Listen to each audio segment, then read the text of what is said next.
What is up, fam? Today I'm going to share with you how I studied abroad multiple times completely for free. In my life since high school through college, I've studied abroad 6 times, with 4 of those programs being completely paid for and 2 of those being partially funded. I'm so grateful for all these opportunities that I've gotten to have, and I want to get the knowledge out there that there are resources and programs to make your study abroad dreams come true. So please like, subscribe, stick around, send this video to anyone you know who is eligible so that they learn about these programs too.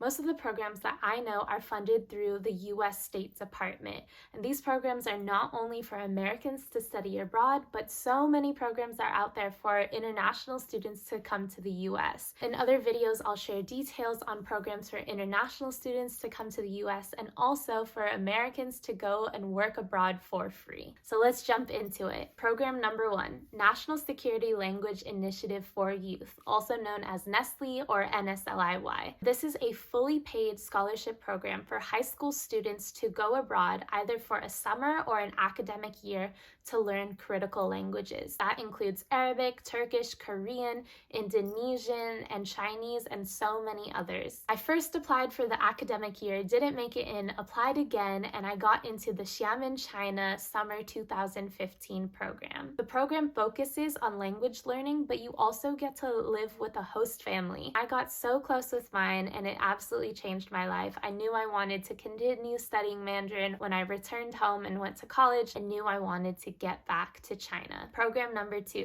the Chinese Flagship program. This is a program I wish I knew about when I was in high school. Chinese Flagship program is part of the Language Flagship, which is sponsored by Department of Defense, run through NSEP. So Language Flagship programs, again, are for critical language learning, but this time it's for undergraduate students. So there are Arabic, Chinese, and other programs as well. Flagship programs are on different campuses throughout the nation. For example, I just stumbled upon the Chinese Flagship program at the University of Oregon where I went to college. But the Chinese Flagship program has campuses in University of Hawaii, BYU, others in the East Coast as well, which is just amazing. The best part about the Chinese Flagship program is it allocates around $20,000 per student to study abroad multiple times. $20,000. So the goal of these language flagship programs is by the time you graduate college, you come out professionally proficient in your language of study. Through that, what the requirements are is you spend at least 1 summer abroad and 1 whole academic year attending classes in a country that speaks that language, and you also get to intern. Not only that, but you gain access to resources and the network that has so many more opportunities. So program number 2 for me was through the Chinese Flagship program, where I studied at Princeton in Beijing in 2017. So this is a highly rigorous Chinese Mandarin language program, which really is for people that are looking to get a deep dive into learning the language. Completely paid for from that Chinese Flagship program summer allocated money. Program number 3,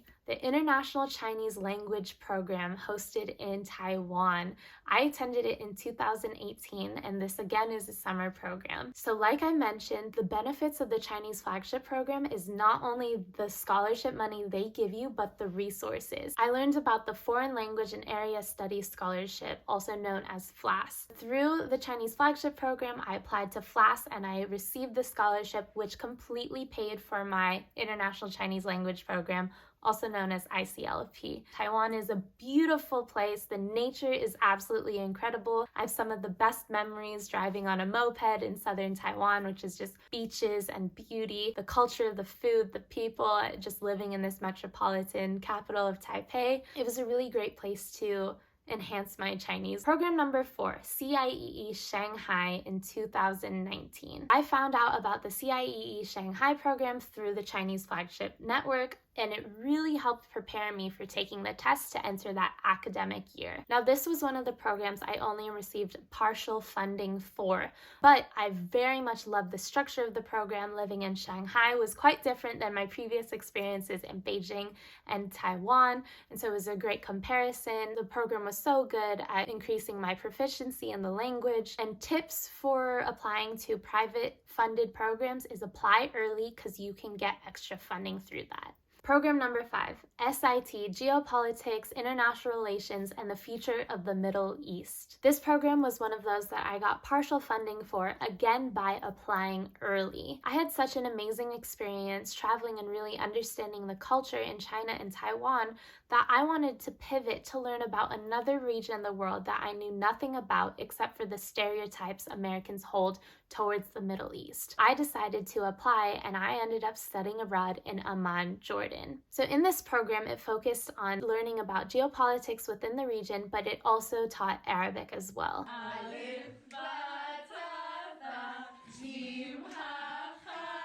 I only got to spend 2 months out of the semester due to COVID in Jordan, but I just had an amazing experience. I again got to live with a host family. At the time, I was only 22.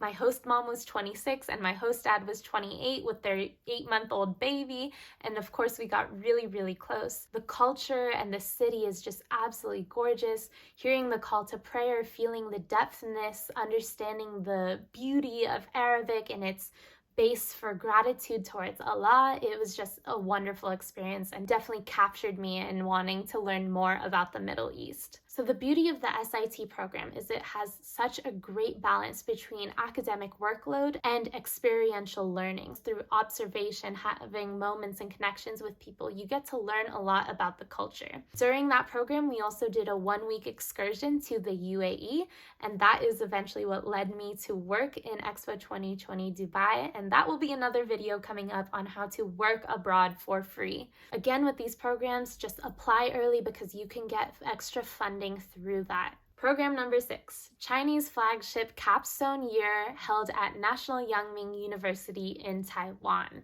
So this was 2020 to 2021 for me. Unfortunately, it was remote and virtual instead of being in person due to the pandemic, but it was still a great experience. Like I mentioned, the Chinese Flagship program has a requirement of doing a 1-year academic program. And in that academic program year, you take local classes and you get to do an internship. So I was enrolled in National Yangming University. I took night classes at the time due to the time difference. And then the second portion, I got to intern at Fulbright, Taiwan. I got to teach Taiwanese students how to write English resumes. I wrote articles in Mandarin on introducing American cultures, traditions, holidays like prom, homecoming, teaching them about African American History Month, and more. The benefit of the Chinese Flagship program also includes the resources you learn about. I learned about the Boren Scholarship, and mixed with that flagship $20,000 and part of it allocated to the academic year and the Boren Scholarship, I got this program completely paid for.